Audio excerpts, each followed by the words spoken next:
तो last class हम लोग कोलिजन किए। अब एक टॉपिक और बचता है इंपल्स के बाद, उसको बोलते हैं वेरिएबल मास सिस्टम।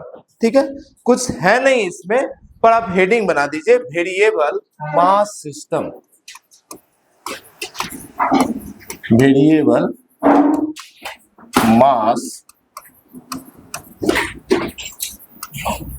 सिस्टम, एक हेडिंग बना दीजिए वेरिएबल मास सिस्टम। ठीक है, अब वेरिएबल मास सिस्टम का मतलब क्या है कि ध्यान देखिए,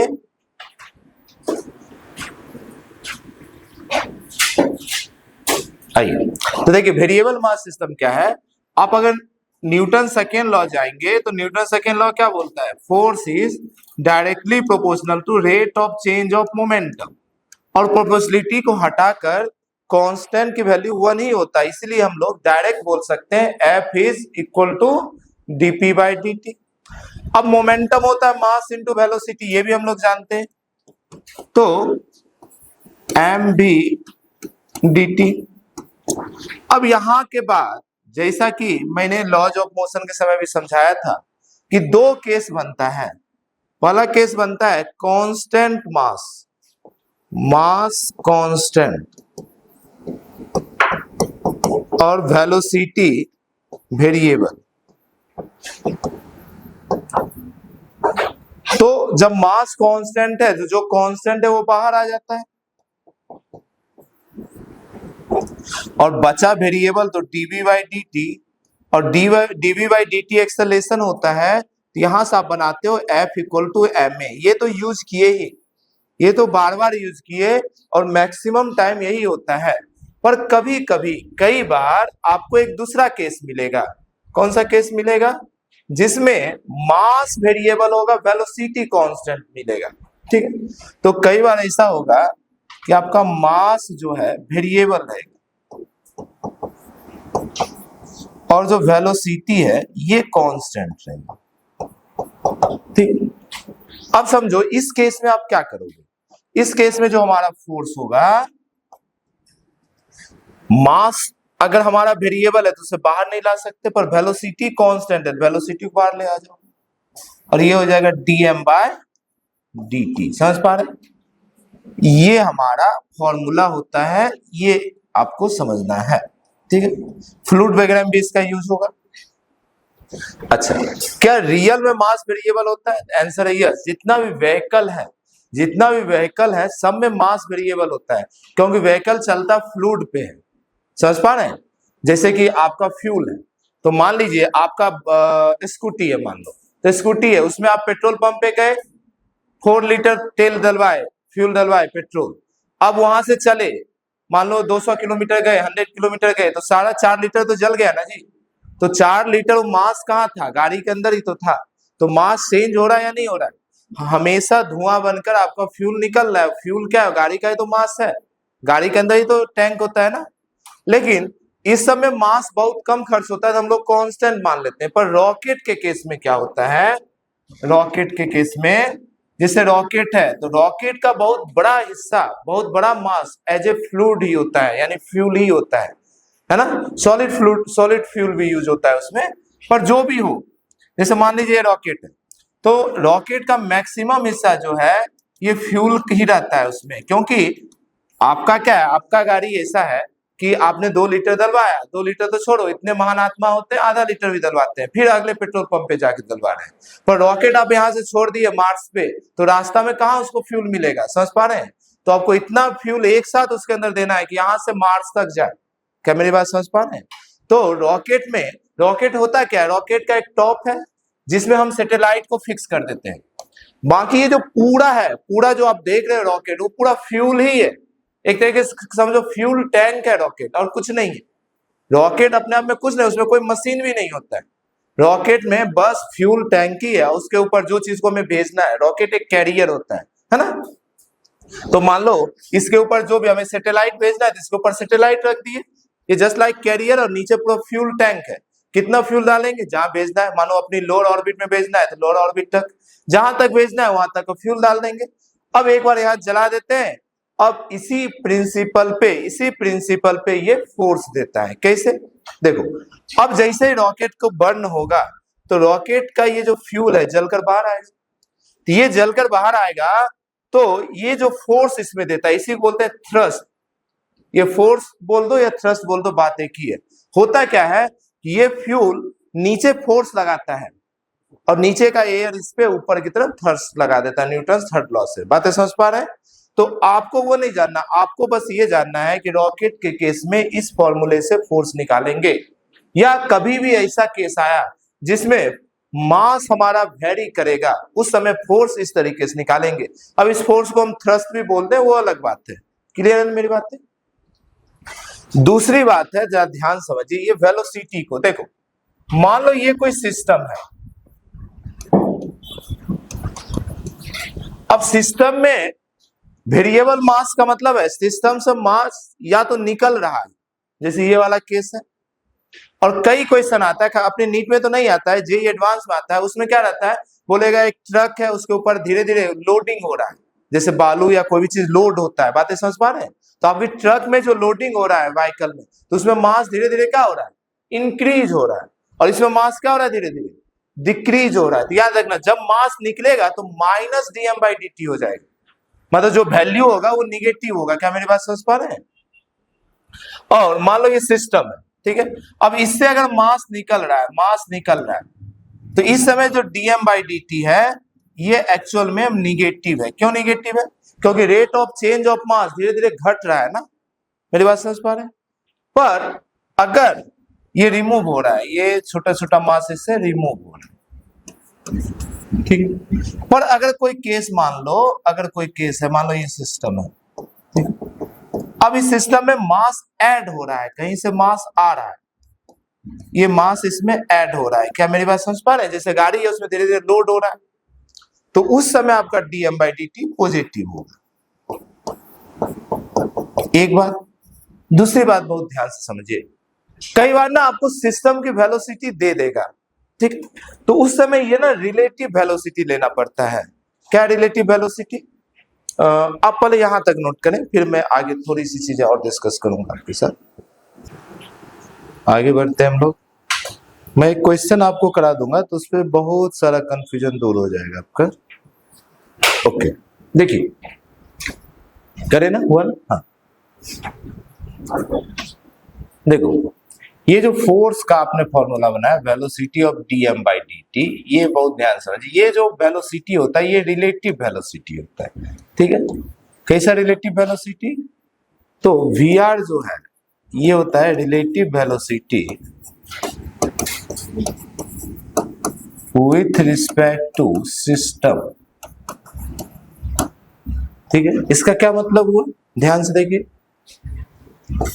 जैसे मान लो ये कोई सिस्टम खुद इधर जा रहा है v वेलोसिटी से, अब इससे कोई मास डिटैच हो गया, ठीक है, इससे मास डिटैच होकर इधर जा रहा है, जो नहीं ये सेम वेलोसिटी से, अलग अलग वेलोसिटीज भी जा सकता है। मान लो ये u वेलोसिटी से जा रहा है, तो अभी जो यहाँ vr का वैल्यू रखेंगे, ये vr क्या रखेंगे, वेलोसिटी विथ रिस्पेक्ट टू, मतलब किसकी वेलोसिटी, ये भी लिख लो, तो वेलोसिटी ऑफ, मैं लिख देता हूं, velocity, relative velocity of incoming और आउटगोइंग मास। समझ पा रहे हैं? ये जो है ये रिलेटिव वेलोसिटी इनकमिंग या आउटगोइंग मास का, किसके रिस्पेक्ट में, सिस्टम के रिस्पेक्ट में। अब ये u नहीं लेंगे, अगर दोनों का वेलोसिटी दिया है तो हमें एक रिलेटिव वेलोसिटी लेना पड़ेगा। बातें समझ पा रहे हैं? रिलेटिव वेलोसिटी कैसे लेंगे? देखो, u अगर अपोजिट डायरेक्शन है, ठीक है, माइनस u माइनस v, ऐसा हो जाएगा। क्लियर है ना? लो, क्लियर है? रिलेटिव वेलोसिटी ऐसे ही करते हैं ना, जैसे मानो velocity of a with respect to b करना है, va माइनस vb, ऐसा ही करते हो। क्लियर है? पर विथ साइन लेते हैं, तो जनरली साइन हमारा ऐसा होता है कि इस डायरेक्शन में पॉजिटिव और इस डायरेक्शन में निगेटिव। तो देखो, मुझे वेलोसिटी मास का निकालना, मास का u है पर इस डायरेक्शन में, इसलिए मैंने क्या लिया, माइनस, और माइनस तो अपना फॉर्मूले का होता है, और जिसके रिस्पेक्ट में तो उसकी वेलोसिटी क्या है, v, तो v कर दी। समझ पा रहे हैं? अब इसको ऐसा भी लिख सकते हैं, V R equal to, minus common ले लीजिए तो यू प्लस वी, तो ये वैल्यू यहाँ पे डालेंगे। और भी मैं अलग अलग केस लेता हूं आपके साथ, ध्यान समझेंगे, ठीक है। मान लीजिए ये v वेलोसिटी से सिस्टम जा रहा है और इसमें मास u वेलोसिटी से आ रहा है, इसमें ऐड हो रहा है, ठीक है। तो अभी जो आप निकालेंगे रिलेटिव वेलोसिटी, किसे निकालेंगे? देखो इसके रिस्पेक्ट में निकालना थी, इसका पॉजिटिव है तो u ही लेंगे और माइनस v, समझ पा रहे हैं? तो अभी ये वैल्यू लेना पड़ेगा, क्लियर? कुल मिलाकर कहना है कि vr जो है वो हमेशा रिलेटिव वेलोसिटी होगा, ठीक है ना। चलिए इस बात को नोट कर लीजिए, इस बात को नोट कर लीजिए। अच्छा एक बात सोचो आप, अगर कभी जो बॉडी अटैच या डिटैच हो रहा है सिस्टम में, जो बॉडी आ रहा है या उससे जा रहा है, उसकी वेलोसिटी और सिस्टम की वेलोसिटी सेम रहे, तब रिलेटिव वेलोसिटी क्या हो जाएगा? 0, समझ पा रहे हैं? और उस समय कोई फोर्स नहीं लगेगा, समझ पा रहे हैं? ये चीज का यूज करता है क्रिकेटर। क्रिकेटर जब गेंद को कैच लेता है, बॉल को कैच लेता है, सोचिए उस समय मास ऐड हो रहा है ना उसके सिस्टम में, उसके बॉडी जो एक सिस्टम है उसमें बॉल ऐड हो रहा है। तो अगर डायरेक्ट ऐसा लेगा ना तो उसे बहुत चोट लगेगा, बहुत फास्ट, मानो बैट्समैन ने बॉल मारा बहुत फास्ट, उतनी फास्ट गेंद को वो हाथ से रोक लेता है, समझ पा रहे हैं? और उसको हाथ में चोट भी नहीं लगता है। मानो विकेट कीपर तो ग्लव्स वगैरह पहनता है, बाकी तो कुछ नहीं पहनता है, फिर भी कैसे रोक लेता है? वो अपनी वेलोसिटी, ध्यान देखेंगे तो क्या करता है, ध्यान समझो। जैसे ये बॉल इधर आ रही है 10 मीटर पर सेकेंड से, ठीक है। अब इसका जो ये हाथ है, मान लो ये उसका हाथ है, जो भी है, ठीक है, वो अपने हाथ को भी पीछे ले जाता है 10 मीटर पर सेकेंड से। तो बताओ यहाँ वैल्यू दोनों का 10-10 रखोगे क्या हो जाएगा? 0। यहाँ पे वैल्यू रखोगे फोर्स क्या हो जाएगा? 0। तो जैसे बॉल आता है, वो बॉल जैसे उसके हाथ के पास आता है ना, उसको तुरंत पकड़ता है ना, हाथ को पीछे खींचता है, समझ पा रहे हैं? कभी भी ऐसा लेगा या ऐसा लेगा। लो मेरी बात समझ पा रहे हैं? क्रिकेट देखे कभी या खेले होंगे आप लोग? तो सीधा नहीं, ऐसा बॉल आया, ये नहीं कि मैं बाहुबली हूं, ऐसा नहीं, सब गड़बड़ हो जाए, हाथ टूट जाएगा, बाहुबली बेकार हो जाएगा। वो फिजिक्स सीखा हुआ रहता है बच्चा, पढ़ा रहता है आप लोग की तरह वो भी। तो वो हाथ को ऐसा पीछे ले जाता है, क्यों पीछे ले जाता है? जितनी स्पीड बॉल का है, अगर उतनी स्पीड ले गया तब तो उसको कोई फोर्स ही नहीं फील होगा। और नहीं भी है, मान लीजिए अगर वो ये जा रहा है 100 की स्पीड से, मानो बहुत फास्ट है बॉल, बहुत फास्ट बैट्समैन ने मारा, ये मान लो 100 की स्पीड से, ठीक है। अब वो 100 के पीछे नहीं भी ले जा सकता है, मान लो उसने 50 ही ले जा पाया, फिर भी फोर्स तो बहुत कम हो जाएगा ना, फोर्स बहुत कम हो जाएगा तो चोट लगेगा भी, तो कम चोट लगेगा। तो हमेशा देखेंगे किसी से इसको रोकना होता है तो सीधा रिजिड नहीं करेंगे, अपनी हाथ को भी पीछे ले जाएंगे। अगर जो स्पीड से वो आ रहा है उसी स्पीड से अगर हम भी ले जाते हैं तो हमें फोर्स 0 लगेगा। क्लियर है? वो भी इसी कंसेप्ट पे है। ओके, आइए एक क्वेश्चन करते हैं इस पे। देखिए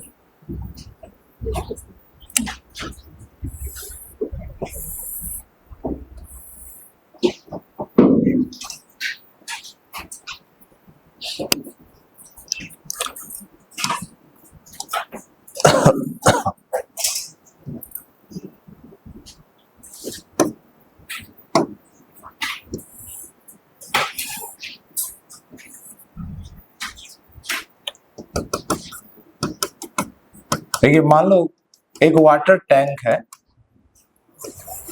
ठीक है, वो किसी भी वेलोसिटी से आगे जा रहा है, ओके। अब उसके नीचे ना एक होल बन गया, कहीं से होल आ गया, तो होल आने से इससे वाटर नीचे धीरे धीरे लीक करेगा। ये जो वाटर लीक कर रहा है ये dm/dt रेट ऑफ जो मास निकल रहा है, इसका कुछ भी वैल्यू दे दिया है, कांस्टेंट वैल्यू है म्यू, ठीक है, कुछ भी वैल्यू हो, ठीक है। तो हमसे पूछा है, पहले तो पूछा है velocity as a function of time, ठीक है। देखो इसकी वेलोसिटी कांस्टेंट रहेगा, वेरी करेगा, पहले ये सोचो, है ना, इसकी वेलोसिटी कांस्टेंट रहेगा, वेरी करेगा, ये सोचो।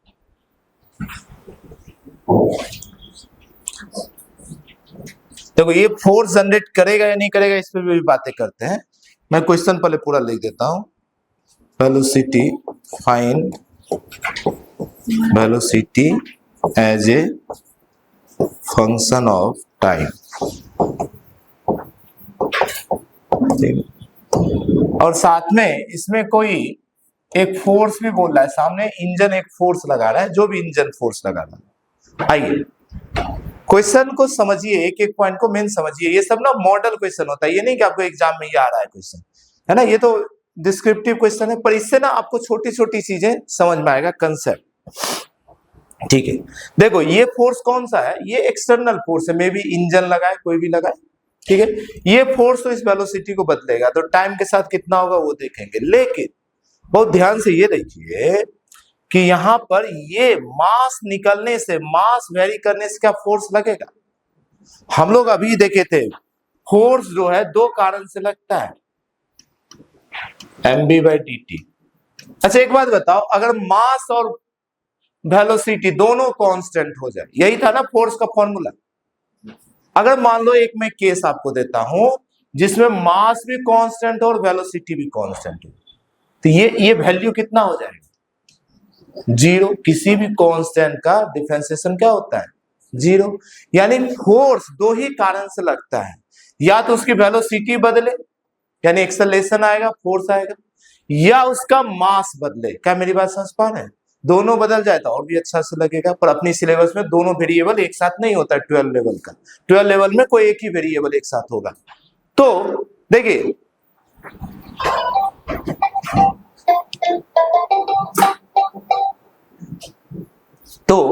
देखिए बहुत अच्छे से कि अगर मैं बोलूं कि यहां पर ये मास बदल रहा है, तो ये मास बदलने से फोर्स लगेगा, और कितना लगेगा पहले ये निकाल लेते हैं, ठीक है।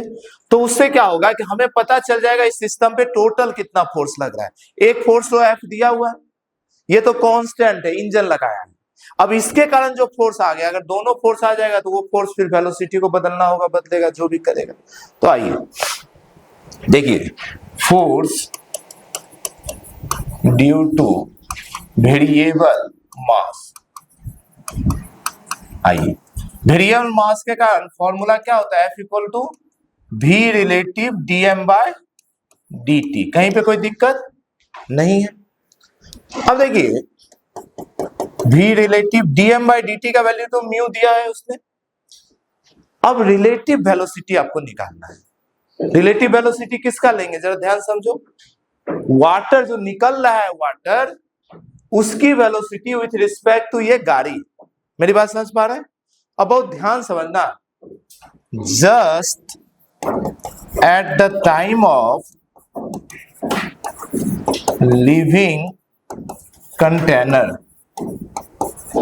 ये जो वाटर कंटेनर है उसको जब भी पानी लीव कर रहा है, जैसे ही उसे निकल रहा है, कई क्वेश्चन इस टाइप का किए होंगे कि एक बैलून है उसे एक बॉल को ड्रॉप किए ऐसा, या गाड़ी है उसे किसी चीज को ड्रॉप किए। क्या मेरी बात समझ पा रहे हैं? तो जो गाड़ी का स्पीड है, एक बात बताओ, निकलते समय क्या वही स्पीड पानी का भी नहीं होगा? हेलो, मेरी बात समझ पा रहे हैं?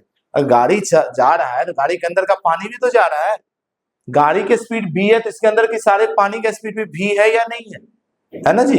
तो निकलते समय कहानी कुछ ऐसा है कि जो आपका कंटेनर है, ये कंटेनर की स्पीड भी v है, और इसका जो वाटर ड्रॉपलेट है उसकी भी स्पीड आगे की तरफ v है। हाँ, नीचे की तरफ भी होगा, एक mg फोर्स है, वो एक अलग बात है, पर इस डायरेक्शन में दोनों का वेलोसिटी क्या है, सेम है। क्या मेरी बात समझ पा रहे हैं?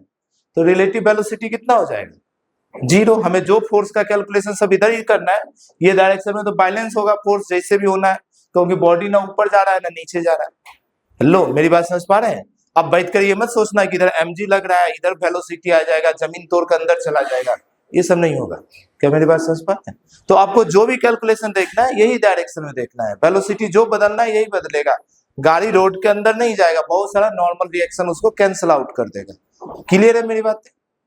तो मुझे बताइए इस केस में रिलेटिव वेलोसिटी क्या हो जाएगा, 0। जब रिलेटिव वेलोसिटी 0 होगा तो मास वेरी करेगा पर फोर्स नहीं लगेगा। बात समझ पा रहे हैं? देयरफॉर फोर्स का भी वैल्यू 0 हो गया। पर ये फोर्स नहीं है, तो देखो दोनों फोर्स में कंफ्यूज मत कर जाओ, ठीक है। तो मैं ये F एक्सटर्नल लिख दे रहा हूं, ये एक्सटर्नल फोर्स है, क्लियर है। ये फोर्स 0 हो गया। तब अब बॉडी पर नेट फोर्स सिर्फ और सिर्फ यही है, ठीक है। अब इस फोर्स के कारण वेलोसिटी कैसे कैसे चेंज होता है अभी देखते हैं, अभी देखो अगली स्टेप में फिर से एक नई चीज सीखने को मिलेगा, पहले इसे नोट कीजिए। तो मैंने ये केस इसलिए लिया क्योंकि हमेशा dm/dt होने से फोर्स होगा ये जरूरी नहीं है ना। आपके सामने एक ऐसा केस है, dm/dt का वैल्यू दिया पर फिर भी फोर्स का वैल्यू 0 आ जाए, क्लियर है ना। आइए अब और भी एक दो चीजें इसमें सीखने को आपको मिलेगा, जल्दी से नोट करें। अगर यहाँ पे किसी को भी दिक्कत हो रहा हो कि वेरिएबल मास के कारण मास तो चेंज किया पर ये फोर्स 0 क्यों हो गया, तो पूछिए, क्योंकि दोनों का वेलोसिटी सेम रहेगा, रिलेटिव वेलोसिटी।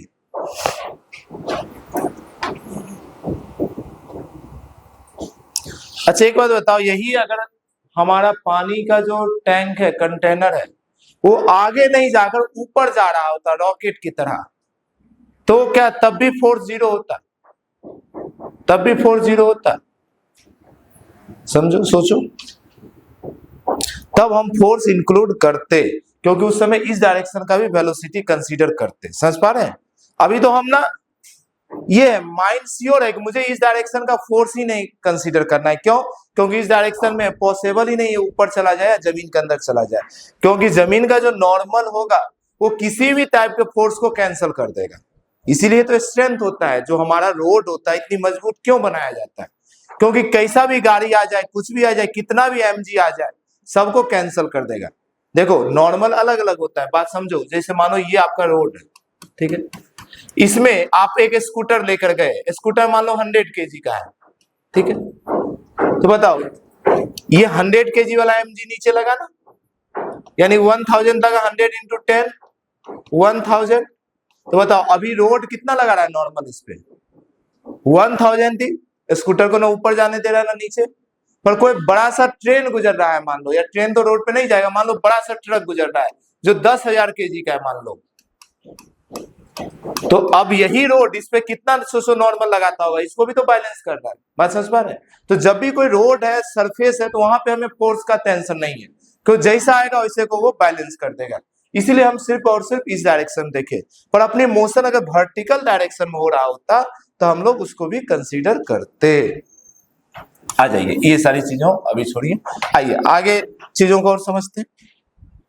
मिटा रहा हूं इसको, एक फोर्स तो हो गया। आइए देखिए अगली चीज जरा ध्यान से समझिए। अब हमें पता है कि F इक्वल टू होता है m, ये एक्सटर्नल फोर्स है टोटल, तो यही फोर्स है summation of all force equal to m। Force तो F है, ये आपको मिल गया, F एक्सटर्नल, एक ही फोर्स है समेशन। लेकिन अब यहां पर m भी तो कांस्टेंट नहीं है, ठीक है, ये वेरिएबल मास का फोर्स नहीं लगा, पर मास का वैल्यू कांस्टेंट है क्या, नहीं है ना, मास कंटिन्यूस चेंज हो रहा है। तो किसी टाइम में कितना मास निकला ये तो आपको देना पड़ेगा। क्या मेरी बात समझ पा रहे हैं? तो इसीलिए पहले आप निकालिए किसी भी टाइम में कितना मास इससे निकल जाता है। तो remove mass in any time dt, any time t, किसी टाइम t में कितना मास इससे निकल जाएगा ये हमें देखना है, ठीक है। तो देखो हमें दिया हुआ है dm/dt का वैल्यू म्यू, तो यहां से हम लोग बोल सकते हैं dm equal to mu dt, ठीक है। अब दोनों साइड इंटीग्रेट कर देंगे, तो यही है टोटल मास। टोटल मास मतलब ये पूरा मास नहीं, इस dt टाइम में इतना मास निकला है। हेलो, ये dm क्या है समझ पा रहे हैं, ये dm है, dt टाइम में कितना मास निकला है, और इंटीग्रेट कर दिए तो टोटल टाइम t में कितना मास आया वो निकल जाएगा। समझ पा रहे हैं। तो ये हो गया मास रिमूव। देखो म्यू तो कांस्टेंट है और dt का इंटीग्रेशन क्या हो जाएगा, t। क्या मेरी बात समझ पा रहे हैं? तो अब ये जो फॉर्मूला है बहुत ध्यान समझो, ये फॉर्मूला हो जाएगा F equal to total mass जो इनिशियल रहा होगा सिस्टम का minus mu T by A. क्या यहां तक बातें समझ पाए? लो अच्छा, ये F कांस्टेंट है जो एक्सटर्नल है, इंजन का फोर्स है, ये तो कांस्टेंट है, ठीक है। अब यहां से मुझे वेलोसिटी और टाइम के बीच का रिलेशन मिल जाएगा। देखो टाइम तो है, अब ए से वेलोसिटी बदल सकते हैं, तो बहुत ध्यान देखो, हम लोग F by M minus mu T को लिख सकते हैं एक्सेलरेशन, एक्सेलरेशन को लिख सकते हैं dv by D T equal to F by M minus mu T, ठीक है। अब यहां से dv इक्वल टू हो जाएगा F by M minus mu T D T और इसका इंटीग्रेशन। क्या मेरी बात समझ पा रहे हैं? अच्छा, इसमें जो कांस्टेंट है, क्या कांस्टेंट है? F कांस्टेंट है, बाहर लेकर आ जाइए, ठीक है। अच्छा, दोनों साइड इंटीग्रेशन करोगे तो dv का इंटीग्रेशन तो v हो जाएगा, ऑब्वियस सी बात है, ये F बाहर आ गया या इंटीग्रेशन ऑफ, ठीक है, 1 by M minus mu T D T. अब इसको इंटीग्रेट करेंगे और यहां से टाइम के लिए वैल्यू निकालेंगे, ये कोई अभी फॉर्मूला नहीं है, ठीक है। यहां से दोनों के बीच का रिलेशन आ जाएगा, क्लियर है ना? आइए लिखिए जरा यहां तक। ये वेरिएबल मास सिस्टम का अपने नीट लेवल में सबसे टफ जो क्वेश्चन बन सकता था वो मैंने आपके साथ डिस्कस किया, बाकी एग्जाम में आसान आसान आता है। अभी तक मुश्किल से 3-4 क्वेश्चन ही आपको दिखेगा नीट में वेरिएबल मास सिस्टम का, एक तो रॉकेट वाला दिखेगा, वो तो डायरेक्ट लगा देंगे, कोई दिक्कत नहीं। इसे आप इंटीग्रेट कर पाएंगे? इसे इंटीग्रेट कर पाएंगे?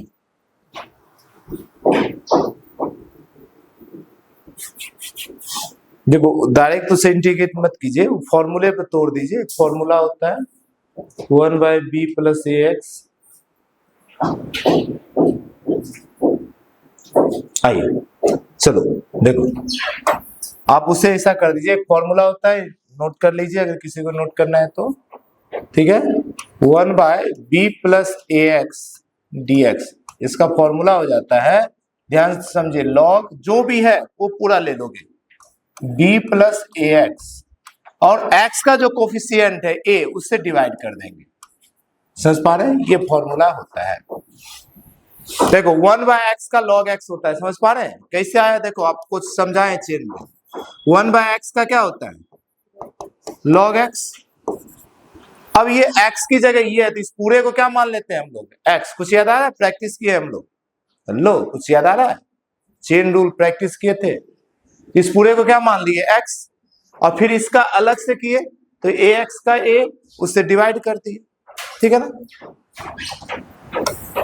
तो इसी तरीके से इसका कर देंगे, ये हो जाएगा v इक्वल टू f तो बाहर है ही और इनटू लॉग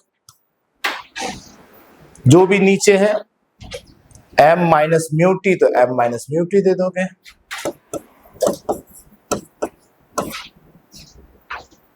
और डिवाइड कर देंगे।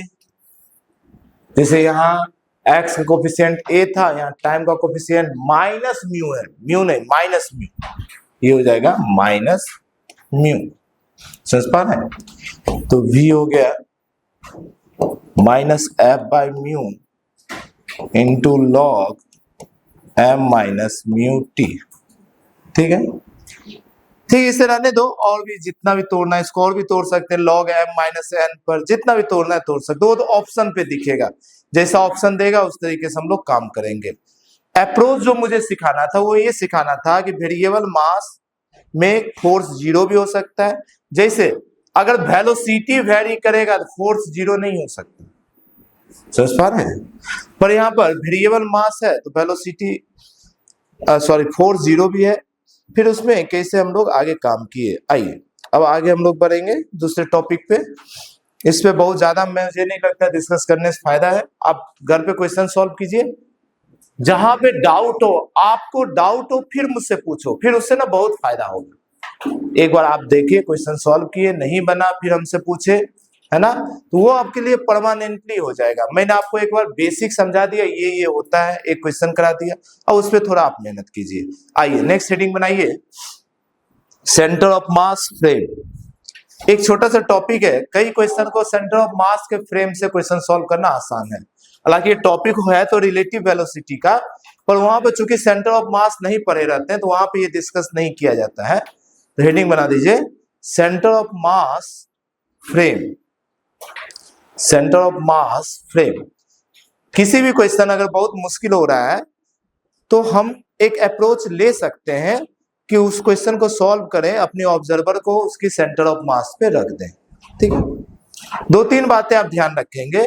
क्या ध्यान रखेंगे? पहली बात कि मुझे पता है कि जो सिस्टम का मोमेंटम होता है, ठीक है, ये होता है मास इंटू वेलोसिटी किसका? सेंटर ऑफ मास का, यही होता है ना जी। अब एक बात बताओ, अगर जो ऑब्जर्वर है वो हमेशा अपने आप को कैसा देखेगा? रुका हुआ। लो, क्या मेरी बात समझ पा रहे हैं? तो अगर ऑब्जर्वर आपने सेंटर ऑफ मास ही बना दिया तो सेंटर ऑफ मास की वेलोसिटी क्या हो जाएगा? जीरो। तो ये जैसे ही जीरो होगा, नहीं, सेंटर ऑफ मास की वेलोसिटी जीरो नहीं,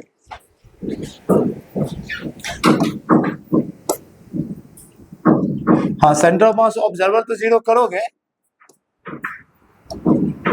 लेकिन मोमेंटम जीरो नहीं करेंगे। मोमेंटम इसमें कंजर्व रहता है, इसमें जो है व्हेन, या ऐसा लिख लेते हैं, सो लॉजिक समझा रहा हूं मैं। For centre of mass frame, centre of मास के फ्रेम में P जो रहता है मोमेंटम,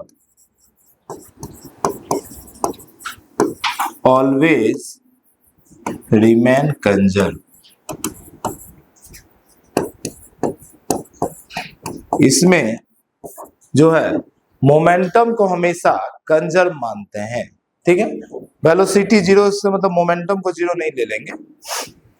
और दूसरे पॉइंट, काइनेटिक एनर्जी जब भी निकालना होगा in centre of mass frame, kinetic energy का फॉर्मूला हो जाएगा हाफ, ठीक है, इसका थोड़ा एक बड़ा सा फॉर्मूला होता है, वो आप याद रखें तो अच्छी बात है, डेरिवेशन करने से कोई फायदा नहीं है। m1 plus m2 into v centre of mass का square plus half m1 m2 by m1 plus m2 into u1 minus u2 का होल स्क्वायर। अभी u1 u2 सारी चीजें मैं समझाऊंगा, m1 m2 ये सारी चीजें समझाऊंगा, आप टेंशन मत लीजिए, ठीक है। पर ये अच्छा, ये बातें तो आप हमेशा याद रखना। ये क्या है, एक स्पेसिफिक तरीका है इसका, अभी मैं इस पे डिस्कस करता हूँ, तो इसको अभी मैं रहने देता हूँ। ये क्या अभी आपको समझ में आएगा, इसको पहले मैं एक क्वेश्चन लूंगा, फिर आपको ये समझ में आएगा, ठीक है। तो इस चीज को मैं अभी यहाँ पे रखता हूं।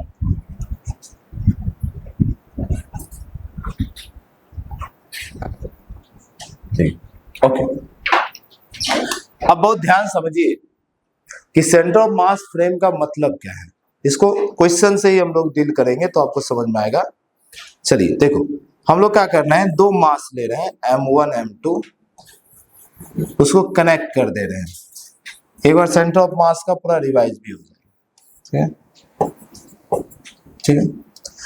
अब दोनों की कुछ स्पीड दिया हुआ है आपका, मान लीजिए एक स्पीड ले लेते हैं हम लोग 2 kg 6 मीटर पर सेकेंड 2 मीटर पर सेकेंड, ठीक है।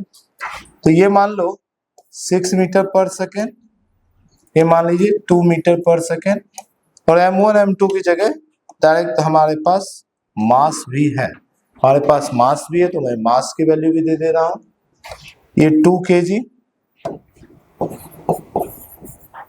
और ये भी 2 kg, ठीक है, ओके।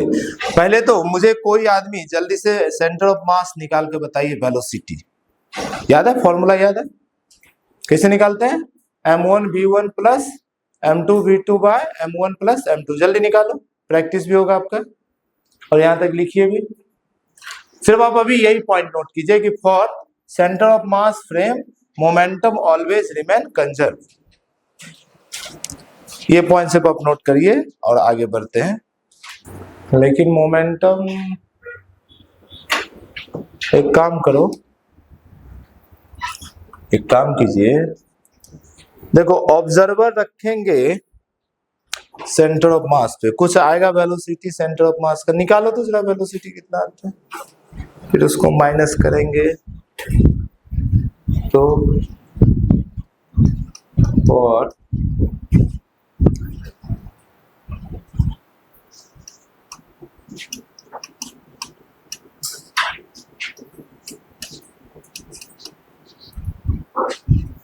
जीरो ही होगा, ठीक है, ये जीरो होगा ही होगा, क्योंकि ऑब्जर्वर सेंटर ऑफ मास रहेगा तो वेलोसिटी जीरो होगा तो मोमेंटम तो जीरो होगा ही होगा।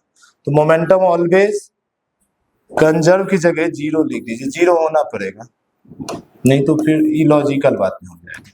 हाँ ठीक है, तो ये जब जीरो हो गया तो P जो रहेगा सिस्टम का ये भी जीरो हो जाएगा। पर याद रखिएगा हमेशा नहीं, ये एक स्पेशल कंडीशन है कि आपने अपना ऑब्जर्वर को, देखो एक ही सिस्टम का मोमेंटम एक ऑब्जर्वर के लिए जीरो है, दूसरे ऑब्जर्वर के लिए कुछ और भी हो। क्यों? क्योंकि मोमेंटम डिपेंड करता है वेलोसिटी पे, और हम जानते हैं वेलोसिटी तो ऑब्जर्वर के साथ चेंज होता है। क्लियर है ना? मान लीजिए एक ट्रेन मूव कर रहा है, ठीक है, ट्रेन में बैठा आदमी को पूछोगे कि बताओ उस ट्रेन का मोमेंटम कितना है, तो आंसर क्या देगा? जीरो, क्योंकि उसके लिए ट्रेन की वेलोसिटी जीरो है। बात समझ पा रहे हैं? तो वही बातें हैं कि दोनों मास पे ही, सेंटर ऑफ मास मतलब क्या, दो मास है, और ऑब्जर्वर को तुम मान लो ये है सेंटर ऑफ मास, तो ऑब्जर्वर को इसे बैठा दिए, यानी इनडायरेक्टली ये दोनों मास पर बैठा हुआ है, क्योंकि दोनों मास आप मानोगे ना कि इसी पॉइंट पर कंसंट्रेट है, और कोई ऑब्जर्वर अगर उसी पे हो तो उसको वेलोसिटी जीरो दिखेगा, और वेलोसिटी जीरो दिखेगा तो मोमेंटम क्या हो जाएगा? जीरो।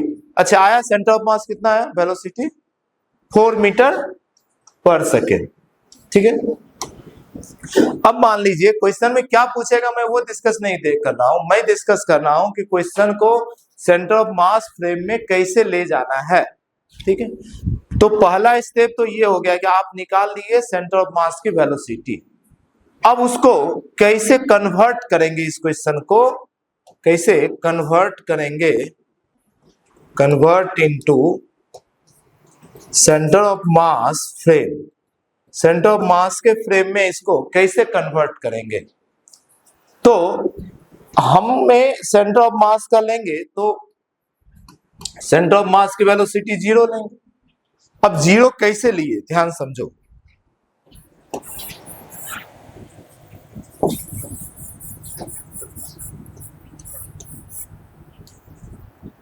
देखो ये सारी चीजें आपको लगेगा सर थोड़ा फास्ट करा रहे हैं, पर फास्ट का मतलब ये है कि चीजें आगे बढ़ जाए। अब घर पे प्रैक्टिस कीजिए, और नहीं हो तो भी घबराने वाली बातें नहीं है।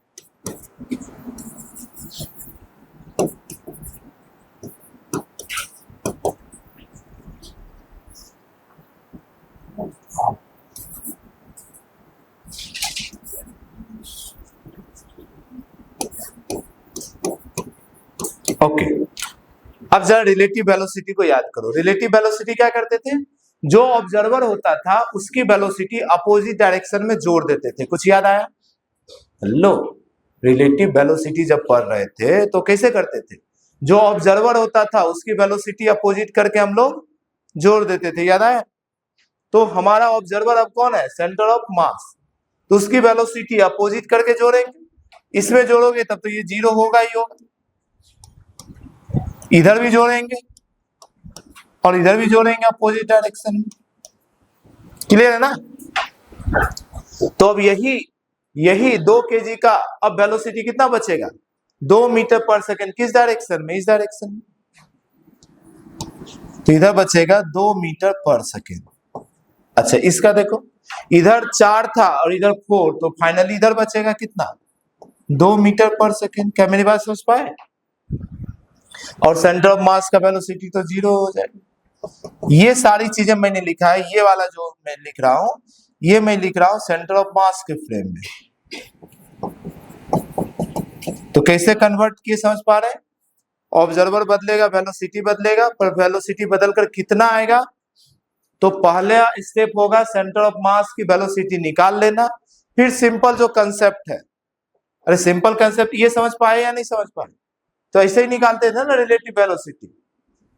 जैसे बहुत ध्यान समझो भाई, कुछ बच्चों का चेहरा देखकर मुझे ही डर लग गया, बहुत ध्यान समझिए। ये मान लो ए है, ठीक है, ए चल रहा है 10 मीटर पर सेकेंड से, बहुत ध्यान से समझो। ये बी है, ये चल रहा है 2 मीटर पर सेकेंड से। अब मैं पूछ रहा हूं आपसे कि ए का वेलोसिटी बताइए बी के रिस्पेक्ट में, यानी बी ऑब्जर्वर है, बी को मैंने ऑब्जर्वर बनाया, क्या मुझे ए का वेलोसिटी आप बता सकते हैं? कितना? 8 मीटर पर सेकेंड। कैसे निकाले? इसका उल्टा किया और इसमें जोड़े। 2 मीटर पर सेकेंड था तो आपने इसको इधर जोड़ दिया 2 मीटर पर सेकेंड। चूंकि वेलोसिटी वेक्टर होता है तो करते माइनस है पर बोलते हैं जोड़ना, एडिशन, वेक्टर एडिशन, समझ पा रहे हैं? एक तरह की सब्सट्रैक्शन है। तो यही काम तो हम भी किए। सेंटर ऑफ मास 4 इधर से था तो इसके रिस्पेक्ट में तो सब में 4 इधर करोगे ना। हेलो, क्या मेरी बात समझ पा रहे हैं? तो इस तरीके से हम लोग बदल सकते हैं। अब इससे फायदा क्या होगा? अब इस वेलोसिटी को लेकर, इस वेलोसिटी को लेकर आप ये लगा सकते हैं कि हमारा मोमेंटम 0 होगा, हमारा मोमेंटम 0 होगा। बात समझ पा रहे हैं? कितनी बातें नोट करें। अब इसका जो काइनेटिक एनर्जी होगा ना, वो अब उस तरीके से निकलेगा जो अभी मैंने समझाया था। ठीक है, इसके नीचे लिखिए, नोट कर लीजिए।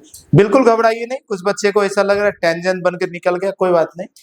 थोड़ा मुश्किल इसलिए लग रहा है कि रिलेटिव का पूरा कंसेप्ट यूज हो रहा है, तो आपको में भी थोड़ा डिफिकल्ट हो। अब जब क्वेश्चन सॉल्व करेंगे तो आपको बनेगा, ये एक बार आपको थोड़ा समझा रहेगा। अब जब रियल क्वेश्चन देखोगे तो आइडिया लगेगा। टेंशन मत लीजिए, टेंशन मत लीजिए, घबराइए बिल्कुल नहीं। इसीलिए मैंने आज शुरुआत में आपको समझा दिया था 3 चैप्टर जो है थोड़ा उस पर। केमिस्ट्री तो आप लोग का अच्छा है ना? हेलो, केमिस्ट्री तो अच्छा है ना? इसके बाद केमिस्ट्री वाला पोर्शन शुरू कर देते हैं। आप लोग बहुत परेशान हो गए रोटेशन में, तो इसके बाद केटीजी, थर्मोडायनेमिक्स ये शुरू कर देते हैं। थोड़ा सा फिजिक्स में जो भी है केमिस्ट्री वाला पोर्शन, ठीक है। केटीजी 1 या 2 दिन में हो जाएगा, थर्मोडायनेमिक्स में टाइम लगेगा। अच्छा, केमिस्ट्री में हुआ या नहीं? थर्मोडायनेमिक्स, केटीजी ये सब तो दिक्कत है अभी। चलो, तो 12 में इंटर करोगे क्या इसके बाद? ठीक है। अच्छा हाँ, उसमें लिख लीजिए। देखो एक काम करते हैं, इसी में मैं मिटा के कर देता हूं।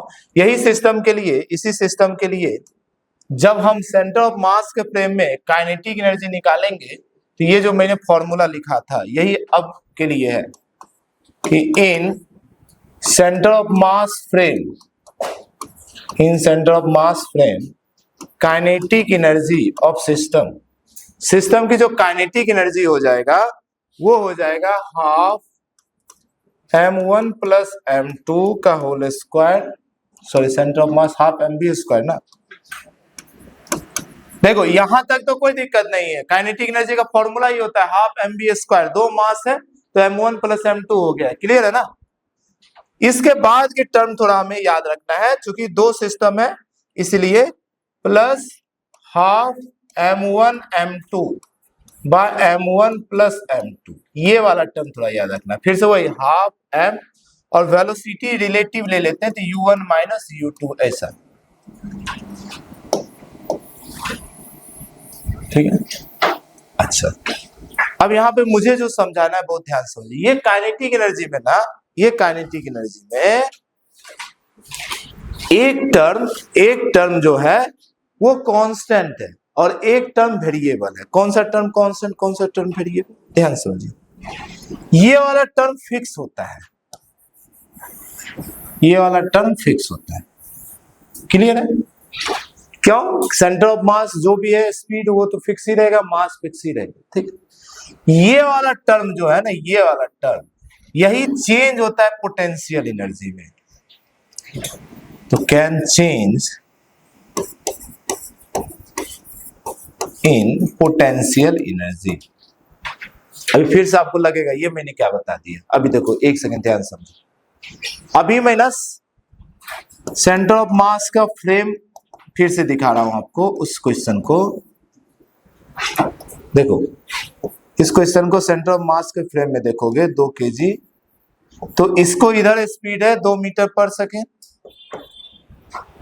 और ये जो देखेंगे इसकी भी इधर स्पीड है कितना, भूल जाइए, आप खुद को सोचिए सेंटर ऑफ मास है तो आपको कैसा लगे, ये धीरे धीरे पास आ रहा है, तो कुछ देर बाद सेंटर ऑफ मास अपनी पोजीशन तो फिक्स ही रखेगा, कुछ देर बाद ये ऐसा लगेगा कि ये स्प्रिंग बहुत ही कंप्रेस हो गया। समझ पा रहे हैं, ये धीरे धीरे कंप्रेस होता गया और ये दोनों पास आता गया। क्या मेरी बात समझ पा रहे हैं? अच्छा, मैक्सिमम कितना कंप्रेशन हो सकता है, तो मैक्सिमम कंप्रेशन तभी होगा जब दोनों आकर चलते चलते रुक गया हो, यानी वेलोसिटी क्या हो गया हो, 0। ये सारी बातें सेंटर ऑफ मास के फ्रेम में हो रहा है, तो इसकी भी वेलोसिटी 0 हो गया हो और इसकी भी वेलोसिटी क्या हो गया हो, 0। यही है u1 u2, ठीक है, मतलब यही है हमारा u1 u2। इसको मैं m1 बोल रहा हूं, इसको m2 बोल रहा हूं, तो इसका हो गया u1 0 और u2 0, ठीक है।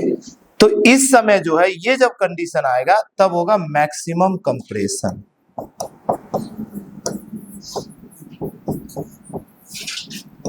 अब बहुत ध्यान समझिए, ये जो मैक्सिमम कंप्रेशन हुआ ना, इस समय u1 u2 0 दोगे तो ये वाला टर्म क्या हो जाएगा, 0।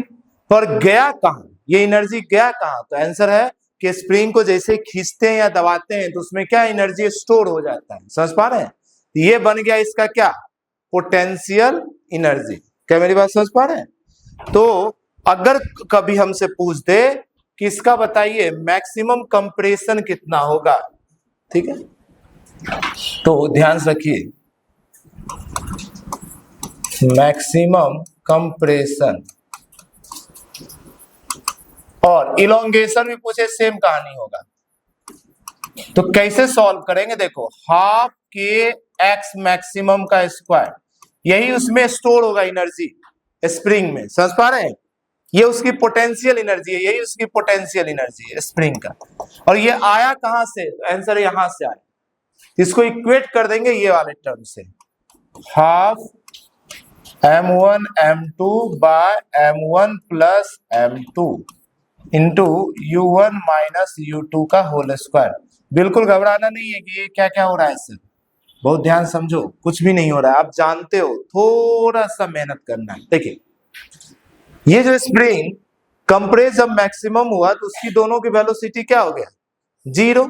तो इसका एक पोर्शन काइनेटिक एनर्जी हमेशा मोशन के कारण होता है, तो 0 हो गया, पर ओवरऑल पूरा काइनेटिक एनर्जी 0 नहीं लेंगे, है ना, सिर्फ ये वाला टर्म 0 होगा, क्योंकि सेंटर ऑफ मास की वेलोसिटी अभी भी हम लेंगे।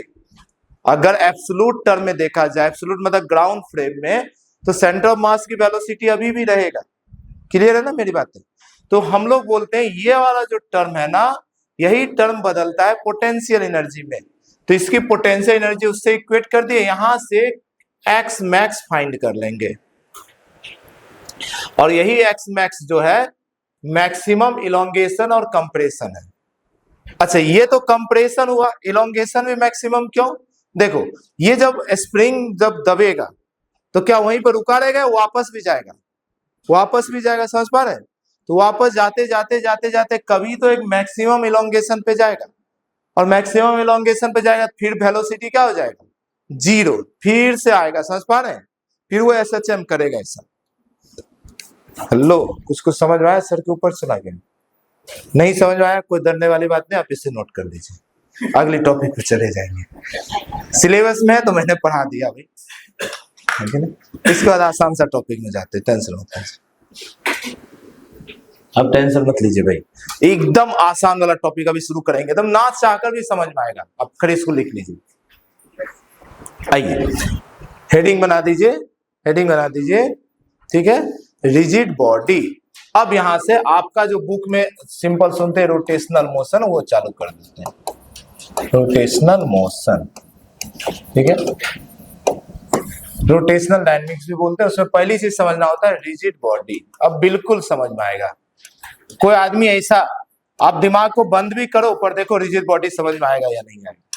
ठीक है, दुनिया में दो टाइप का बॉडी होता है बात करने वाले इंसानों, देखो तुरंत समझ में आएगा, मैंने प्रॉमिस किया है कि तुरंत समझ में आएगा। दुनिया में कितने टाइप का बॉडी होता है? दो। एक को बोलते हैं फ्लेक्सिबल बॉडी और एक को बोलते हैं रिजिड बॉडी। फ्लेक्सिबल बॉडी का मतलब आपका स्पंज, ऐसा दबाओ दब जाएगा, समझ पा रहे हैं? तो वो कैसा बॉडी है? Flexible body. उसको ऐसा घुमा दो, ऐसा मोड़ दो, कैसा भी कर सकते हैं, बातें समझ पा रहे हैं? तो वो कैसा बॉडी हो गया? फ्लेक्सिबल बॉडी, है ना। जैसे हमारा हम लोग का पेट होता है, वो कैसा होता है? Flexible body. थोड़ा खा लो, टुई जिम कर लो, 8 पैक बन जाएगा। वो कैसा बॉडी है? Flexible body. क्लियर है ना? दूसरा बॉडी है रिजिड बॉडी। रिजिड बॉडी का मतलब ये जैसे लकड़ी है ना, ये जैसे बोर्ड है, ये क्या है? रिजिड बॉडी है, टूट जाएगा, ये डिफॉर्म नहीं हो सकता। डिफॉर्म होने का मतलब लंबा, कंप्रेस, ये सब नहीं हो सकता। तो कितना आसान, समझ में आया रिजिड बॉडी? बस इतना ही था, लिख लीजिए, लिख लीजिए रिजिड, लिख लीजिए। Rigid body is a, rigid body is a combination of, rigid body is a combination of large number of particles, combination of large number of particles which do not changes, which do not changes their mutual distance, do not changes their mutual distance। Repeat कर दे रहे हैं, a rigid body is a combination of large number of particles which do not changes their mutual distance under any circumstance, under any circumstance। ठीक है, that is they do not deform, वो कभी deform नहीं करेगा। They do not deform, that is they do not deform. तो मैंने जो आपको समझाया, यही समझाया कि कोई बॉडी कभी भी डिफॉर्म नहीं करेगा तो उसको रिजिड बॉडी बोलेंगे। इसको आप ऐसा मोड़ नहीं सकते, लंबा नहीं कर सकते। पहला लाइन जो हम लोग लिखे उसको जरा ध्यान से समझिए। जैसे समझो आपने एक रबर लिया, रबर बैंड है आपके पास, इसको इधर से खींचे, इधर से खींचे, तो थोड़ी देर बाद ये ऐसा हो गया, इसकी लेंथ बढ़ गया। ये कैसा बॉडी हुआ? रिजिड या फ्लेक्सिबल? फ्लेक्सिबल। ठीक है, पर नेक्स्ट क्वेश्चन है, इसकी लंबाई बढ़ कैसे गया? क्या इसके अंदर कहीं से मटेरियल जनरेट हो गया? क्या नहीं हुआ ना मटेरियल जनरेट, मटेरियल तो उतना ही है। तो ये इतना बड़ा से इतना बड़ा कैसे हो गया? आंसर है इसके अंदर इंटर एटॉमिक डिस्टेंस बढ़ गया। कोई भी बॉडी है, नंबर हम लोग क्या लिखे? It is a combination of या collection of large number of particles, यानी कि ये जो है ये बहुत सारे मॉलिक्यूल से मिलके बना है, बहुत सारा पॉलीमर मॉलिक्यूल से मिलकर रबर बना हुआ है। और हर मॉलिक्यूल्स के बीच एक गैप है, एक डिस्टेंस है, समझ पा रहे हैं? अब हम जब खींचते हैं तो यही डिस्टेंस बढ़ जाता है, ये यहाँ हो गया, ये यहाँ हो गया, ये यहाँ हो गया, ये यहाँ हो गया, ये यहाँ। क्या मेरी बात समझ पा रहे हैं? तो जब भी किसी चीज को खींचते हैं, लंबा करते हैं, तो कहां से वो लंबाई आता, कहां से? आंसर है उसके अंदर दो एटम के बीच या दो मॉलिक्यूल्स के बीच का गैप बढ़ जाता है। तो अभी हम एटम मॉलिक्यूल्स फिजिक्स में नहीं बोलते, फिजिक्स में हमारे लिए सब कुछ एक पार्टिकल है। तो हम बोलेंगे अगर दो पार्टिकल के बीच उसके म्यूचुअल डिस्टेंस जो है, उसके बीच का डिस्टेंस चेंज हो सकता है तो वो बॉडी कैसा रहेगा? फ्लेक्सिबल। और चेंज नहीं हो सकता तो वो बॉडी क्या हो जाएगा? रिजिड। यही डिफिनेशन आप लिखें। क्या मेरी बात समझ पा रहे हैं?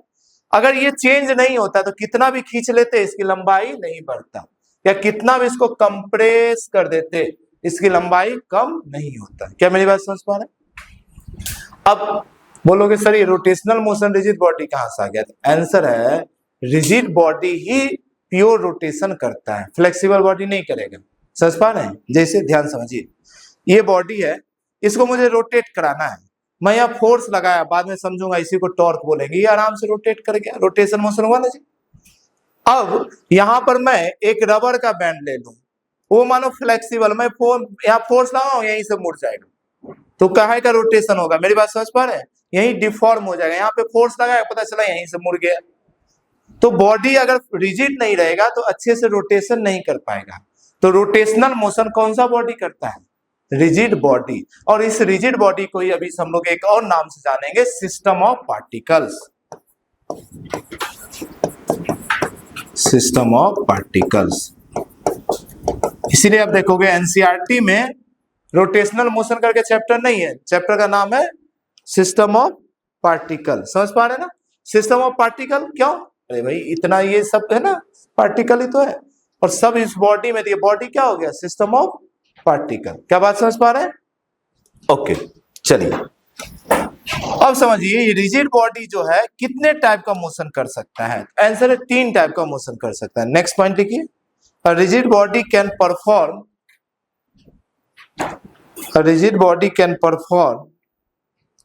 3 types of motion। चौथा जो भी मोशन है इसी का कहीं ना कहीं कॉम्बिनेशन है। बेसिकली 3 ही टाइप का मोशन कोई भी रिजिड बॉडी परफॉर्म करता है। पहले को बोलते हैं प्योर ट्रांसलेशन या ट्रांसलेशनल मोशन।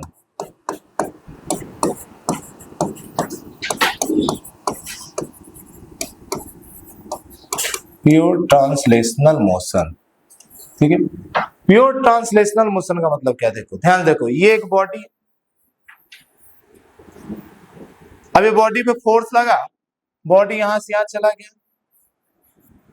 तो मानो बॉडी अब क्या है, हम मान के चलेंगे बॉडी एक सिस्टम है नंबर ऑफ पार्टिकल्स का। तो बहुत सारा पार्टिकल्स था, यहां था, यहां था, यहां था, यहां था, ठीक है। तो अगर कोई मोशन में बॉडी का हर एक पार्टिकल प्योर स्ट्रेट लाइन में चलेगा तो उस मोशन को बोलेंगे ट्रांसलेशनल मोशन। कई बार आपके माइंड में कंफ्यूजन आएगा 3 वर्ड में, क्या क्या? देखो, straight line motion, linear motion, 2-3 word, और ट्रांसलेशनल मोशन। ये तीनों एक ही है, तो हमें लगे 3 वर्ड बार बार कंफ्यूजन होगा। क्या अंतर है? बहुत ध्यान समझिए।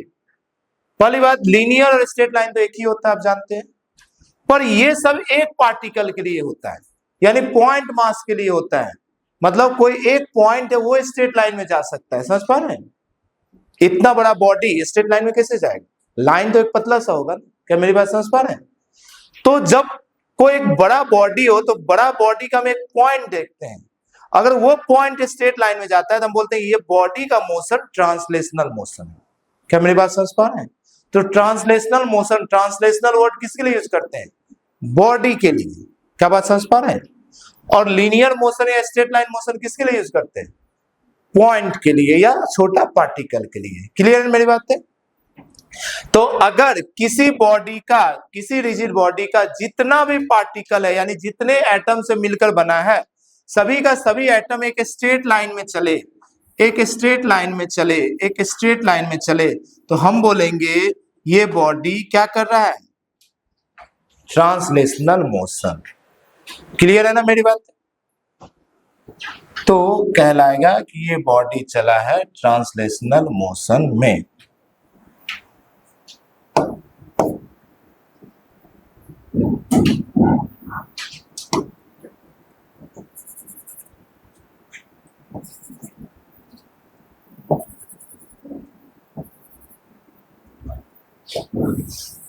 ठीक है, तो मैं ये पॉइंट लिख देता हूं, ऑल पार्टिकल ऑफ बॉडी, या ऑल पॉइंट या ऑल पार्टिकल भी बोल सकते हो, मूव इन स्ट्रेट लाइन। ठीक है, तब इस केस में हम बोलते हैं ट्रांसलेशन। शुरू में लिख ही दिए ट्रांसलेशनल मोशन। अच्छा, अब और कैसा हो सकता है? तो अभी से ये पॉइंट में तो दिक्कत नहीं है, नहीं तो कई बच्चे पूरा फिजिक्स पढ़ जाते हैं, लास्ट तक उनके माइंड में ये कंसेप्ट ही नहीं क्लियर हो पाता है ट्रांसलेशनल मोशन और रोटेशन मतलब लीनियर मोशन में क्या अंतर है। बड़ी बॉडी के लिए क्या वर्ड यूज होता है? Translational motion. जैसे आपका कार, वो कौन सा मोशन में जा रहा है? Translational motion. पर कैसे पता चला ट्रांसलेशनल मोशन? कार का कोई एक पॉइंट को अगर हम देखेंगे तो हमें वो कैसा जाता हुआ दिखेगा? एक स्ट्रेट लाइन। क्लियर है ना?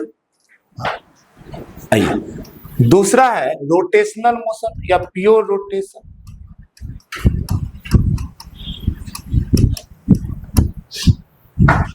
प्योर रोटेशन क्या है, ध्यान से देखिए। प्योर रोटेशन में बॉडी जो है किसी एक पॉइंट के अबाउट घूमेगा, रोटेट करेगा। क्या मेरी बात समझ पा रहे हैं? जैसे मान लो ये एक पॉइंट है, ये एक पॉइंट, ठीक है। अब ये बॉडी यहां से घूमकर ऐसा चला गया, ठीक है। तो ये क्या हो गया, ये वाला पॉइंट है, एक पॉइंट, ठीक है, ये यहां चला गया। तो ये पॉइंट दिखेगा आपको,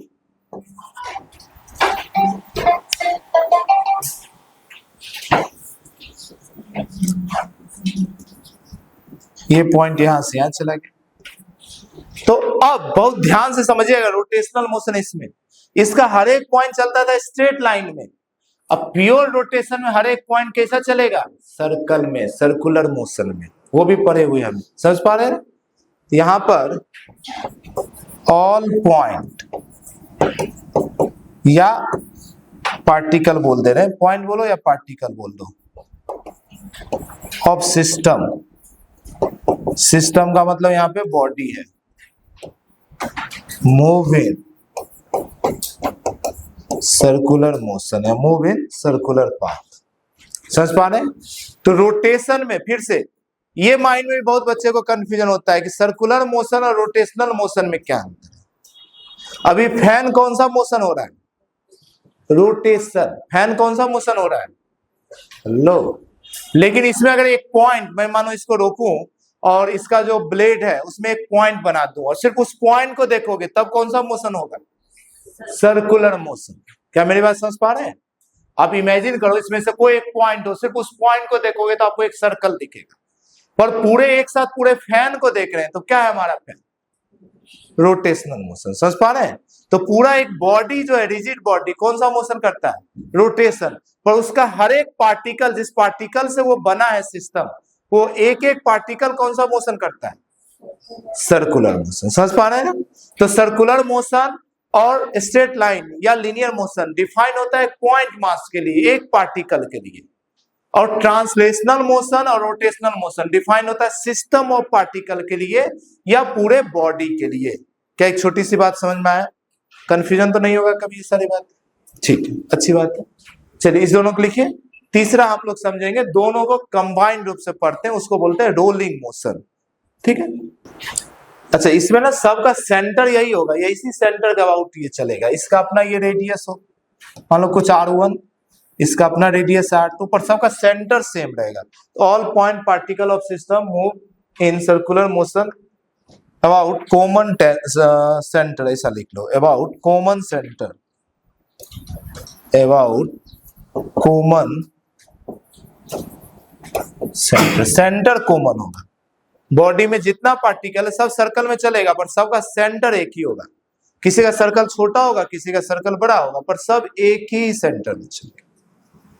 ठीक है। जैसे आप ये फैन का एग्जांपल देखो, अब फैन में कहीं पे भी एक पॉइंट इमेजिन करो, पर उसका सेंटर कहाँ होगा, समझ पा रहे हैं ना? लो, अब जब फैन को देखो ना, एक दूसरे को क्या देख रहे हो, फैन में किसी भी पॉइंट को आप इमेजिन कीजिए, उसका जो सर्कल होगा सभी का सेंटर क्या आपको नहीं लगता एकदम बीच में होगा? समझ पा रहे हैं? कोई भी सर्कल ले लेंगे, कोई भी पॉइंट लेंगे, चलेगा सर्कुलर मोशन में, पर सभी का सेंटर एक ही जगह होगा। क्लियर है ना मेरी बात? चलिए इस चीज को एक मैं यहाँ पे चाहूं तो यहाँ पे दिखा देता हूं। देखो जी, मान लो ये एक बॉडी है, ठीक है, ये पॉइंट के अबाउट ये ऐसा रोटेट कर रहा है, ठीक है।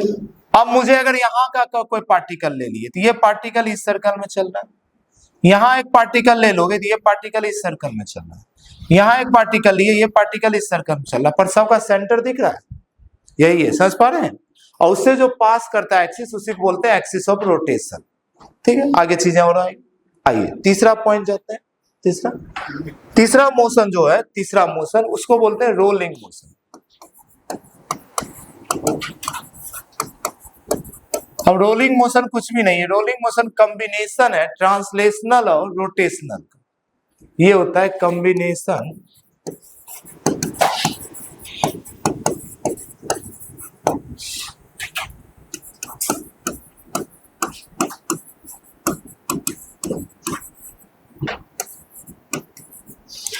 combination of translational and rotational.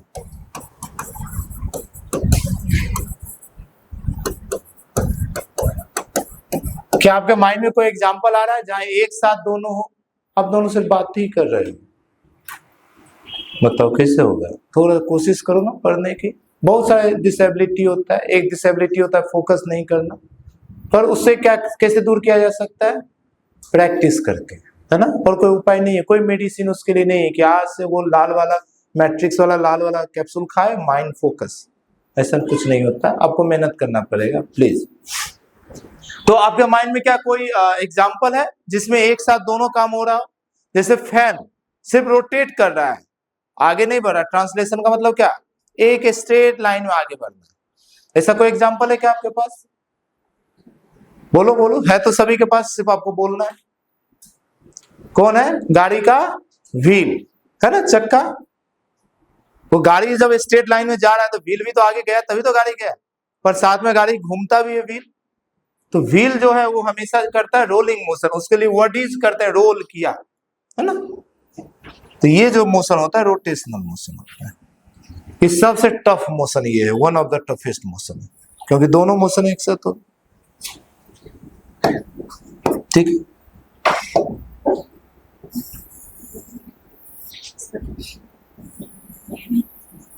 देखो अब इसमें क्या होता है, ये ऐसा घूमता भी है गोल गोल, ठीक है, और ये आगे भी बढ़ता है, ये आगे भी बढ़ता है ना। जैसे समझो यहाँ पे एक पॉइंट ए है, ठीक है, तो थोड़ी दूर बाद ये पॉइंट यहाँ आपको दिखेगा ए, यानी बॉडी सर्कल में भी घूमा है, पर ये बॉडी यहां से यहां भी तो गया है। क्या मेरी बात समझ पा रहे हैं? तो ये मोशन कैसा हो गया? रोलिंग मोशन हो गया, ठीक है। तो हम लोग पहले पढ़ेंगे प्योर ट्रांसलेशन, ठीक है, सॉरी, हाँ ट्रांसलेशन तो पढ़ लिए 1D 2D। अब हम लोग पढ़ेंगे प्योर रोलिंग, और उसके बाद लास्ट में पढ़ेंगे प्योर रोटेशन, उसके बाद लास्ट में पढ़ लेंगे प्योर रोलिंग, और उसके बाद लास्ट में दोनों का कॉम्बिनेशन हो जाएगा। एक रोलिंग के साथ वो अभी आता है, स्लीपिंग भी आता है, बाद में वो भी देख लेंगे। आइए जल्दी से बना लीजिए। अब जैसे याद करो, ये चैप्टर कैसा है? ये चैप्टर वैसा ही है जैसे लीनियर मोशन जो था, ट्रांसलेशनल मोशन, उसके लिए उसको दो फेज में पढ़े थे, याद करो। जो हमारा ट्रांसलेशनल मोशन था उसको दो फेज में हम लोग पढ़े थे। एक फेज पढ़े थे बिफोर लॉ ऑफ मोशन, जहां पर वेलोसिटी, एक्सेलरेशन, ये सब की बातें किए थे 1D 2D, समझ पा रहे हैं। और दूसरा हम लोग कब पढ़े? लॉज ऑफ मोशन में, जहां पर फोर्स की बात की है कि बॉडी चलता क्यों है। फिर पढ़े वर्क पावर एनर्जी की बात। तो इसको दो पार्ट में पढ़े। एक पार्ट आपका था लॉ ऑफ मोशन, NLM जिसको बोलते हैं, न्यूटन्स लॉ ऑफ मोशन, और एक पार्ट बोलते हैं वर्क पावर एनर्जी। और शुरुआत में पढ़े थे 1D 2D। तो 1D 2D को बोलते थे उसका बेसिक, बेसिक मतलब वहां पे हम लोग वेलोसिटी समझे, एक्सेलरेशन समझे, कैसे क्या चलता है, और यहाँ पर फिर उसके अंदर का रीजन समझे कि चलता क्यों है, वर्क होता है, पावर लगता है, एनर्जी लगता है। क्या मेरी बात समझ पा रहे हैं? इसी तरीके से जो अपना रोटेशनल मोशन है, रोटेशनल मोशन, इसको भी दो पार्ट में पढ़ते हैं, जिसमें एक पार्ट आप पढ़ चुके हैं जो कि था सर्कुलर मोशन। समझ पा रहे हैं? सर्कुलर मोशन में आप इसका वेलोसिटी यानी कि ओमेगा पढ़ चुके हैं, एक्सेलरेशन यानी कि अल्फा पढ़ चुके हैं, डिस्प्लेसमेंट यानी कि थीटा पढ़ चुके हैं। क्या मेरी बात समझ पा रहे हैं? एंगुलर मोशन याद आया कुछ? तो आधा रोटेशनल ऑलरेडी अब पढ़ चुके हैं। अब उसका डायनामिक वाला पार्ट में हम लोग आते हैं। जैसे यहां के बाद हम लोग पहुंचे थे फोर्स के पास, इसी तरीके से यहां पहुंचेंगे टॉर्क वगैरह के पास। समझ पा रहे हैं? तो अभी जो ये चैप्टर है, ये चैप्टर ऐसा समझो कि ट्रांसलेशनल मोशन का जो NLM शुरुआत किए थे, न्यूटन्स लॉ ऑफ मोशन, उसी तरीके से यहां पर ये चैप्टर शुरू किए। तो आप मुझे एक बात बताओ, NLM में पहली चीज मैंने आपको क्या सिखाया था, या आप क्या सीखे थे? आंसर है इनर्शिया। याद आ रहा है? वहीं से तो फर्स्ट लॉ बना था, लॉ ऑफ इनर्शिया। क्लियर है ना? तो यहां पे भी पहली चीज समझना पड़ेगा, इनर्शिया। ठीक है,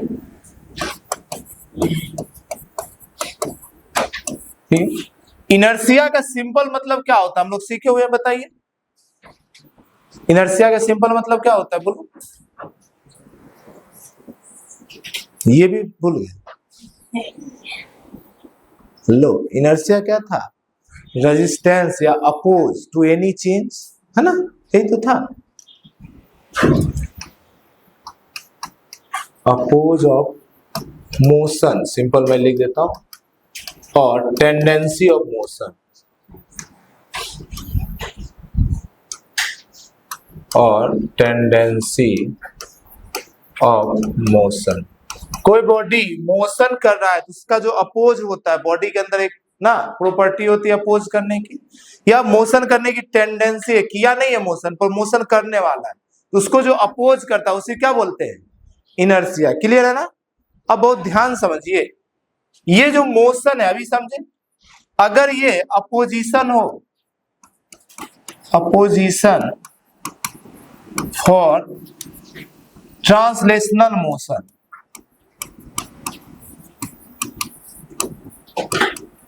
अगर ये पोजीशन ट्रांसलेशनल मोशन के लिए हो, तब उसको सिंपली हम लोग बोल देते हैं इनर्शिया,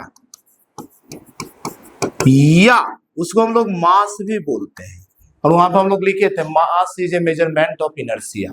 क्लियर है। लेकिन अगर यही अपोजिशन, अगर यही अपोजिशन हो, यही अपोजिशन हो फॉर रोटेशनल मोशन,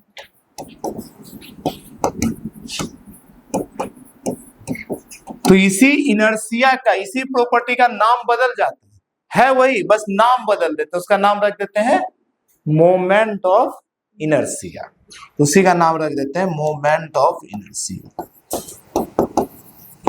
तो कोई आपसे पूछे मोमेंट ऑफ इनर्शिया क्या है, तो आप सिंपल बोलेंगे कोई बॉडी की वो टेंडेंसी जिसके कारण वो बॉडी के रोटेशनल मोमेंट को या रोटेशनल मोशन को अपोज करता है।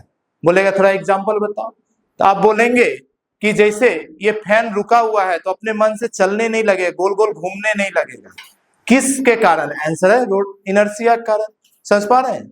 और अर्थ, अर्थ अपनी एक्सिस पे घूम रहा है ना, रोटेशनल मोशन कर रहा है, तो करते जा रहा है, कभी रुक ही नहीं रहा है। क्यों नहीं रुक रहा है, इनर्शिया के कारण। समझ पा रहे हैं। जैसे वहां पर पढ़े थे, कोई बॉडी चल रहा है तो चलता ही रहेगा, रुका है तो रुका ही रहेगा। सेम यहाँ पे भी वही बात है, कोई बॉडी घूम रहा है तो घूमता ही रहेगा, और अगर रुका हुआ है तो रुका ही रहेगा, अपने मन से नहीं घूमेगा अनटिल कोई एक्सटर्नल फोर्स नहीं लगे। ठीक है। तो जैसे जो बातें वहां इनर्शिया था वही बातें यहाँ है मोमेंट ऑफ इनर्शिया, कुछ भी अलग नहीं है। बस जब वो लीनियर मोशन को अपोज करता है तो उसके लिए वर्ड यूज कर सकते हैं इनर्शिया या मास, और जब रोटेशनल मोशन का पोजीशन होता है तो उसके लिए वर्ड यूज करते हैं मोमेंट ऑफ इनर्शिया, और इसका सिंबल होता है कैपिटल आई। ठीक है, इसका सिंबल होता है कैपिटल आई। ठीक। अब वहां पर इनर्शिया कोई अलग से टॉपिक नहीं था, इनर्शिया पे कोई न्यूमेरिकल्स नहीं आता था। क्यों? क्योंकि इनर्शिया वहां पर मास ही हो गया था, तो मास निकालना कोई मुश्किल काम था नहीं। पर यहाँ का इनर्शिया थोड़ा डिफिकल्ट है, ये अपने आप में यहाँ से क्वेश्चन आता है, तो स्टार लगा लीजिएगा। बॉडी का मोमेंट ऑफ इनर्शिया निकालने आएगा, अपने आप में न्यूमेरिकल आता है। इसमें दो थ्योरम भी है, पैरेलल एक्सिस थ्योरम और परपेंडिकुलर एक्सिस थ्योरम। ठीक है, तो क्यों ऐसा है इस चीज को समझते हैं अभी। मोमेंट ऑफ इनर्शिया क्या है, जस्ट अपोजिशन है किसका, रोटेशनल मोशन का। क्लियर है ना। जस्ट लाइक जैसे सिंपल इनर्शिया अपोजिशन था किसका, लीनियर मोशन का। आइए आगे बढ़ते हैं, बहुत काम की चीजें समझो। देखो, मान लो इस बॉडी को चलाना है आपको, अगर लीनियर मोशन कराना है, ट्रांसलेशनल मोशन, तो जो हमारा फोर्स लगेगा, जो फोर्स लगेगा वो पॉइंट ऑफ एप्लीकेशन पे डिपेंड करेगा। क्या इसका क्या मतलब, ध्यान समझो। मुझे ये बॉडी चलाना है तो मैं यहाँ पर फोर्स लगाऊं या यहाँ पे लगाऊं, क्या हर बार सेम ही फोर्स लगेगा, अलग अलग फोर्स लगेगा? आंसर है सेम ही लगेगा। बात समझ पा रहे हैं। तो बॉडी को जो अपोजिशन मिल रहा है वो सेम ही मिलता है। लीनियर मोशन में अपोजिशन हमेशा सेम होता है, इनर्शिया हमेशा फिक्स होता है, इसीलिए उसको मास बोल दिए। समझ पा रहे हैं। पर रोटेशनल मोशन में ऐसा नहीं है। इसी चीज को अगर मुझे घुमाना है तो यहाँ पर फोर्स लगाएंगे तो घुमाने में अलग फोर्स लगाना पड़ेगा, यहाँ पे अलग लगाना पड़ेगा, यहाँ पे अलग लगाना पड़ेगा। जैसे आपका दरवाजा होता है, विंडो जो डोर होता है उसको खोलते हैं ना, तो जो हैंडल होता है कहाँ पे लगा रहता है, हमेशा किनारे में। अगर वही हैंडल मान लो जो यहाँ पर जहां से घूम रहा है उसके पास लगा दे तो बहुत फोर्स लगेगा आपको घुमाने में। लो मेरी बात समझ पा रहे हैं? आप आज दरवाजा जाइएगा और उसको खोलना या बंद करना हो, समझ पा रहे हैं? तो एक बार सबसे लास्ट में उंगली से फोर्स लगाना, उसका हैंडल छोड़ देना, उंगली से फोर्स लगाओगे आराम से घूम जाएगा। क्लियर है? पर अगली बार उसको छोड़ दो और जो उसका एक्सिस है जहां से वो घूमता है वहां उसके पास फोर्स लगाओ, बहुत ज्यादा फोर्स लगेगा तब भी नहीं घूमेगा। क्या मेरी बात समझ पा रहे हैं? और भी एग्जांपल समझना, यहाँ देखो, मानो मुझे ना इसको रोटेट कराना, रोटेशनल मोशन की बात कर रहा हूं, ठीक है? तो मैं सबसे ऊपर पॉइंट पर फोर्स लगा रहा हूं तो आराम से देख रहे हो रोटेट हो जा रहा है। क्लियर है? पर यही फोर्स अगर मैं यहाँ बीच में लगाऊं या नीचे लगाऊं, क्या ये रोटेट करेगा? क्या इतना फोर्स नहीं करेगा, बहुत ज्यादा फोर्स लगाना पड़ेगा। लो क्या मेरी बात समझ पा रहे हैं? तो अच्छा, हमें ये फोर्स किसके लिए लगाना पड़ता है? अपने आप क्यों नहीं रोटेट किया? इनर्शिया के कारण ही ना, इसके अंदर अपोज है तभी तो मुझे फोर्स लगाना पड़ रहा है। तो जब मैं यहाँ फोर्स लगा रहा हूं तो अलग अपोजिशन मिल रहा है, इसलिए कम मिल रहा है, इसलिए मैं कम फोर्स लगाया। पर यही फोर्स मैं अगर नीचे लगाऊं, देखो ये नहीं रोटेट किया। क्यों? क्योंकि अब इसकी अपोजिशन ज्यादा हो गया। क्या मेरी बात समझ पा रहे हैं? तो जो मोमेंट ऑफ इनर्शिया है वो फिक्स नहीं है, वो डिपेंड करता है आप कहां पे फोर्स लगा रहे हैं और एक्सिस ऑफ रोटेशन क्या है। समझ पा रहे हैं? तो इसमें एक पॉइंट लिखिए, देखिए, moment of inertia depend on axis of rotation. कहां से वो रोटेट कर रहा है? Depend on axis of rotation,